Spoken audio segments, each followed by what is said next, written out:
అందరికీ నమస్తే. నేను మీ Chaitanya. Welcome back to our channel. ఈరోజు వీడియోలో కొబ్బరి అన్నంని సింపుల్ అండ్ టేస్టీగా ప్రిపేర్ చేసి చూపిస్తున్నాను. దసరా నవరాత్రుల్లో ఈ కోకోనట్ రైస్ని అమ్మవారికి నైవేద్యంగా పెడుతుంటాము. ఇప్పుడు ఈ రెసిపీని చూసేద్దాం. ముందుగా అన్నాన్ని వండుకోవాలి.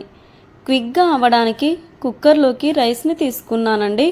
ఇందులోకి సరిపడా సాల్ట్ వేసుకోవాలి. అలానే రైస్ పొడి పొడిగా రావడానికి కొద్దిగా ఆయిల్ వేసుకొని మూత పెట్టి 2 విజిల్స్ రానివ్వాలి.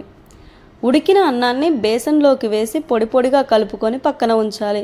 ఇప్పుడు తాలింపుని రెడీ చేసుకుందాం. ఒక ప్యాన్లోకి సరిపడా ఆయిల్ వేయాలి. ఆయిల్ హీట్ అయిన తర్వాత కొద్దిగా మిరియాలు, అలానే దాల్చిన చెక్క, లవంగాలు, పల్లీలు, శనగపప్పు, మినప్పప్పు, ఆవాలు, జీలకర్ర, జీడిపప్పు, 2 ఎండుమిర్చి, 3 పచ్చిమిర్చి, కొద్దిగా కరివేపాకు, ఇంగువ వేసుకొని కలుపుకోవాలి. బాగా ఫ్రై చేసుకోవాలి. తాలింపు మంచిగా వేగాక పచ్చి కొబ్బరి తురుముని వేసుకోవాలి. మొత్తాన్ని ఈవెన్గా కలుపుతూ అడుగంటకుండా కొబ్బరిని ఫ్రై చేసుకోవాలి. అలానే సాల్ట్ని కొద్దిగా యాడ్ చేసి మళ్ళీ ఒకసారి మిక్స్ చేసుకోండి. నెక్స్ట్ ఉడికించిన అన్నాన్ని తాలింపులో వేసి 2 మినిట్స్ వరకు కలుపుతూ ఫ్రై చేసుకోవాలి. అంతే అండి, కొబ్బరి అన్నం రెడీ అయిపోయినట్లే.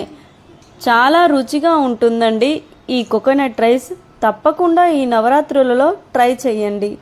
మరో ఇంట్రెస్టింగ్ రెసిపీతో మళ్ళీ కలుద్దాం.